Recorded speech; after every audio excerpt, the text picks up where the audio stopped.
Allie Ellerby. I am currently a freshman in high school and I am enrolled in dual credit courses here at the college here in Ranger. I will be presenting you my speech today. I will use many personal experiences and I hope you enjoy my speech and you find it a way to relate somehow. My speech's title is called Peer Pressure and Pet Peeves. There are many types of pet peeves you can have. Believe me, I have plenty. Have you ever had that one pet peeve where you just get so mad? I definitely have. The definition of a pet peeve is something that a singular person or a group finds especially annoying. It's basically something someone can never resist complaining about. A pet peeve is just annoyance that you have with anything or anyone. Pet peeves. Pet peeves also come in many forms. A pet peeve can be as simple as just someone talking really fast, or even when someone is late to class. Your pet peeves are also something that you find especially annoying. One of the pet peeves that my sister has is the obnoxious sound of someone smacking. Smacking is where you have food in your mouth and you chew loudly and very annoyingly. My sister also does not like when someone is chewing on gum very loudly. My sister doesn't like much of anything. There are many more kinds of pet peeves a person could have. Another one is when you absolutely hate when someone cracks their knuckles, or even when someone is just late to class. One of my biggest pet peeves or annoyances I have with something or someone is when someone is talking very slow. It drives me absolutely insane. We all have a pet peeve. It's just part of being a human. I find it annoying when someone complains way too much. It's tiring.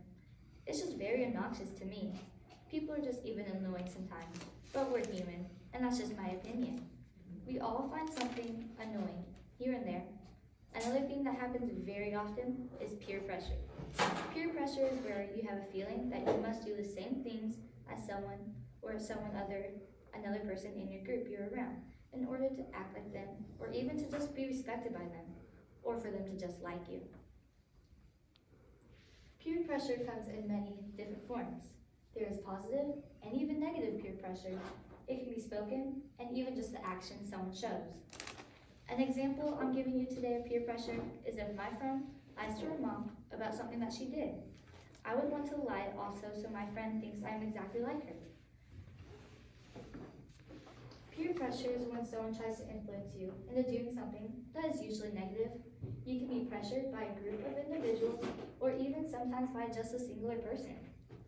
There are many types of peer pressure, such as negative peer pressure, indirect peer pressure, unspoken, and even spoken peer pressure. Spoken peer pressure involves one individual or group of people asking an individual to participate in some type of behavior, usually negative. There's even a positive type of peer pressure. It's where someone tries to direct behavior you in something positive. Someone helps you make positive choices instead of negative ones. If you ever have trouble dealing with peer pressure, let me help you. The first step to dealing with peer pressure is to first realize the situation you are in and be aware of what is happening to you or another person. Try to figure out what kind of pressure you are in and help yourself get out of it. Pet peeves are not something that are bad to have. It's just something you cannot tolerate that well. It's normal. Pet peeves are just something you feel the need to complain about or you cannot resist talking about. Peer pressure is just when someone tries to persuade you to be exactly like them. Sometimes you give in to peer pressure so your friends like you more. You've got this. It does not matter how old the person is or even who they are. Peer pressure happens in many different forms and happens in many different groups. And there are many types of outcomes that could happen. My advice in peer pressure to you is to make smart choices and let pet peeves go. The sources that I used this week for my PowerPoint are Choosing Therapy, the second one is Zippa, and the last but not least one that I use is called Legit. Those are my sources.